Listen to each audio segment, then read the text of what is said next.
Crypto prices have experienced another big leg to the downside as Celsius fights against liquidation and the US Federal Reserve stops pumping liquidity into the markets. Meanwhile, smart money is searching for bargains on high-quality crypto projects that possess unique utility and will survive this crypto bear market. In this video, we are going to look at the recent developments with Polygon to assess if it has the strength to survive or if it will get totally wrecked like Luna. If you learned something from this video, be sure to like it and check out our daily live stream at 10 a.m. Eastern Time that will keep you up to date on what matters in the world of crypto. Now, let's go ahead and dive right on into it. Last week, fintech company Circle was able to successfully add Polygon to its USDC multi-chain authorized distributor program. This addition will reduce extra steps between exchanges, wallets, custodians, and dApps seeking to utilize USDC from the Polygon blockchain. Circle's USDC stablecoin launched in 2018, and its $50+ billion in collateral is certified by Morgan Stanley on the ongoing basis. For those who are still a bit wounded by the stablecoins, don't worry. What happened with the Terra stablecoin would not be possible for USDC because, for one, Terra was an algorithmic stablecoin, and second, USDC is a fully collateralized stablecoin. This simply means that Circle holds in USD the same amount that it is issued in USDC equivalents at any given moment. In my opinion, USDC is the most legitimate stablecoin, even above Tether. You can always sell into USDC on the majority of exchanges, but this new bridge between USDC and Polygon adds Polygon to a list that will attract more dApps into its blockchain. Other chains currently on the USDC multi-chain authorized distributor program are Ethereum, Algorand, Solana, Stellar, Avalanche, Flow, Tron, and Hedera.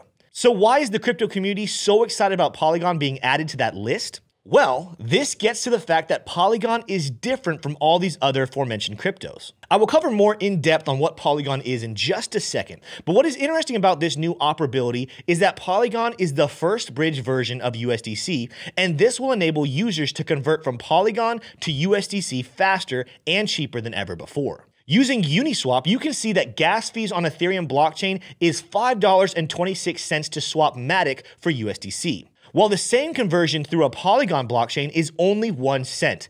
That is a massive difference. This conversion has been available on Uniswap for a long time, but through this new collaboration, dApps and lesser-known exchanges and wallets built on Polygon will now have more seamless access to the Matic to USDC swap and other interchain data transactions. It might sound a little bit technical, but being added to the USDC operability list is becoming a rite of passage in the eyes of growing portions of the crypto community because of the frictionless efficiency it unlocks. So, now that we have talked about the latest development for Polygon, let's discuss what Polygon is and why it serves a unique purpose in crypto. Polygon is a layer 2 scaling solution that helps reduce the traffic and gas fees on Ethereum.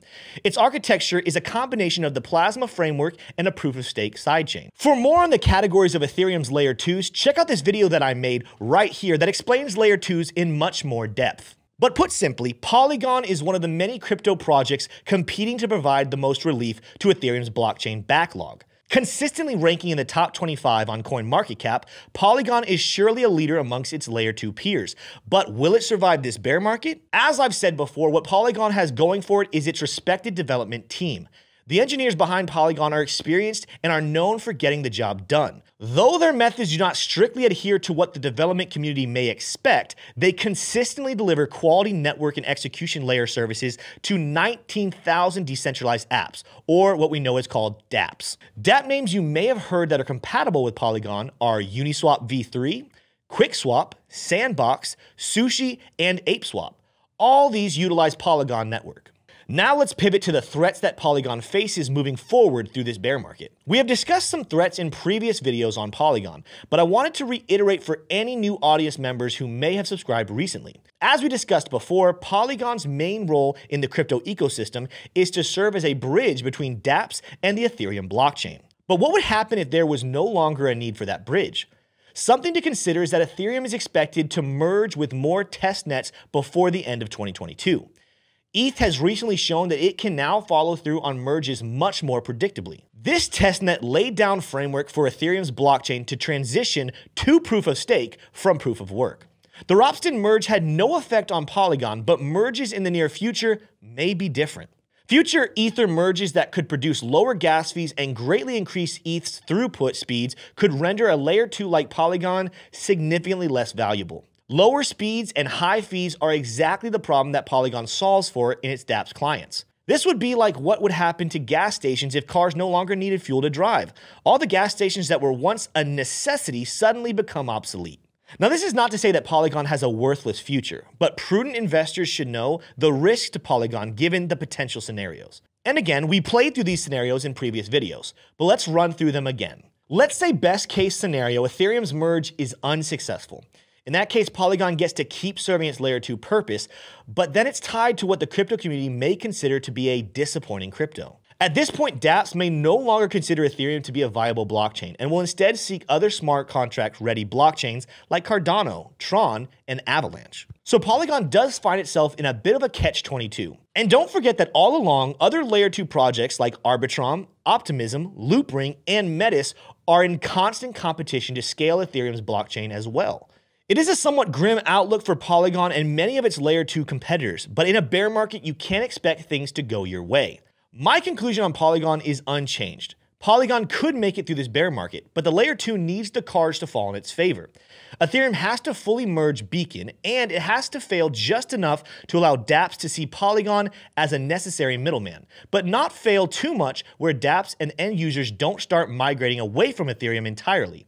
Then Polygon has to continue to hold its own against its fellow layer 2s, which I think it has done pretty well so far. It's going to be a tough road for Polygon through this bear market, but if there was ever a team that could survive it, it would be Polygon. Polygon could also convince dApps to stay with Polygon on its own merit, but it may be a tough sell if dApps were only with Polygon as a bridge to Ethereum. Well, that's all I have for you today on the subject of Polygon, but I do want to hear what your thoughts are on how Polygon will fare throughout the rest of this bear market and how big of a deal this partnership with Circle's USDC is for the layer 2.